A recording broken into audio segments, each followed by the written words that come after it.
কার খবর কে রাখে? হাসলেই কি সবাই ভালো থাকে? জীবনে একটা জিনিস শিখেছি, চাইলেই সবার আপন হওয়া যায় না। কিছু মানুষ কোনোদিনও কারো প্রিয় হতে পারে না, যেমন আমি। নিজের অনুভূতিগুলো কাউকে বোঝানো সত্যিই খুব কঠিন। সময়ের সাথে সাথে সব কিছুই ফুরিয়ে যায়, কিন্তু কিছু মানুষের প্রতি মায়া কখনোই ফুরায় না।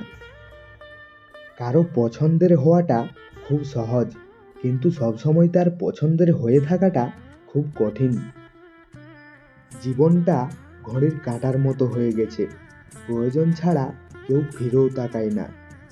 মিথ্যা সম্পর্কের হাজারটা মানুষ থাকার চেয়ে সত্যিকারের সম্পর্কে একজন মানুষ থাকাই অনেক ভালো, সেটা বন্ধুত্ব হোক কিংবা ভালোবাসা। তুমি যদি সঠিকভাবে তাকাও তাহলে দেখবে পুরো পৃথিবীটাই একটা সুন্দর ফুলের বাগান মনে হবে। এই পৃথিবীতে বাঁচতে হলে পাক্কা অভিনয় করতে জানতে হবে। আমি কারো গল্পে কাল্পনিক চরিত্র নয়, আমি নিজেই একটা রহস্যময় ইতিহাস। জীবনটা ছোট হলেও জীবনের লেখা গল্পগুলো অনেক বড়।